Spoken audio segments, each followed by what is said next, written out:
ने बीजेपी में शमूलियत इख्तियार की। इनमें जम्मू कश्मीर से कांग्रेस के साबिक लीडर जहांजेब सरवाल भी शामिल थे। सरवाल ने कहा कि वजीर आजम ने 5 अगस्त को जो किया वो बड़ी तब्दीली थी। जम्मू कश्मीर के लोग जमहूरियत में शामिल होना चाहते हैं। इससे पहले वहां से इलेक्शन लड़ने वाली सियासी जमातें सियासी दलाल थी। उन्होंने कहा कि बीजेपी सिर्फ सियासी पार्टी नहीं है बल्कि कौमी खिदमत की तहरीक है। मैंने इससे पहले अभी ज्वाइन करते समय ये बताया कि भारतीय जनता पार्टी जो है केवल एक राजनीतिक दल नहीं है बल्कि अब जन कल्याण और राष्ट्र निर्माण का एक आंदोलन बन चुका है, जिसमें हर युवा को बढ़ चढ़कर हिस्सा लेना चाहिए।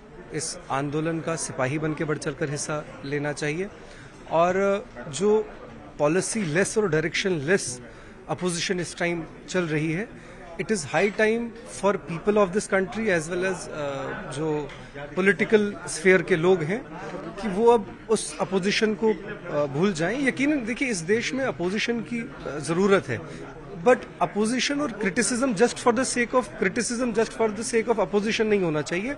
उसमें कुछ न कुछ पॉजिटिविटी होनी चाहिए। वो क्रिटिसिज्म डेमोक्रेसी को फ्लरिश करने के लिए होना चाहिए, वो क्रिटिसिज्म देश निर्माण के लिए होना चाहिए, जो अब दूर दूर तक कहीं भी दिख नहीं रहा है। आप कांग्रेस में थे, क्या कारण रहा कांग्रेस छोड़ने का? मैंने स्पष्ट कहा कि policy less, vision less and direction less things are going on in the Congress. मतलब आप केवल आलोचना करिए। अगर सरकार ने मकान बनाकर दे दिए गरीबों को, तो आप इसकी सराहना करने के बजाय ये कह रहे हैं कि एज अ प्रवक्ता कि अब आप लोगों से या सरकार से ये पूछिए कि मकान में अंबुजा सीमेंट क्यों लगाया, दूसरा सीमेंट क्यों नहीं लगाया।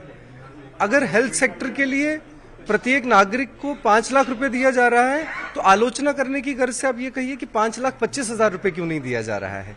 ये तरीका जो है, ये राजनीति में अब नहीं चलने वाला है।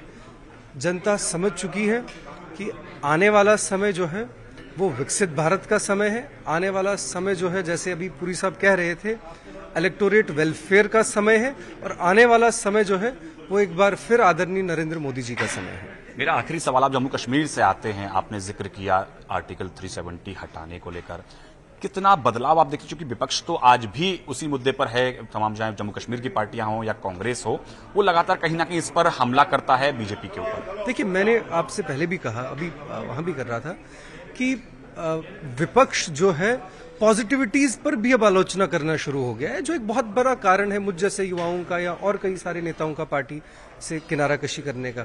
आप देखिए, टूरिज्म इंडस्ट्री बूस्ट पर है। आप देखिए, सड़कों का निर्माण किस तरीके से जम्मू कश्मीर में चल रहा है, टनलों का निर्माण किस तरीके से चल रहा है। अभी पुरी साहब बता रहे थे कि क्योंकि इनके पास तो डेटा ज्यादा है, खुद उस मंत्रालय में है, कि किस तरीके से फ्लाइट्स में रश भरा हुआ है। हड़तालों की इंडस्ट्री खत्म हो गई, पत्थरबाजों की इंडस्ट्री खत्म हो गई। इतनी सारी पॉजिटिविटीज देखने के बाद भी, और आज की स्थिति तो जैसे मैंने कहा कि अब केवल गठबंधन के नाम पे जो है चीजें नहीं चल सकती हैं। मैं आपको यकीन दिला दूं कि इस नए जम्मू कश्मीर में, बदले हुए जम्मू कश्मीर में भी यकीनन भारतीय जनता पार्टी जब भी वहां चुनाव होंगे पूर्ण बहुमत के साथ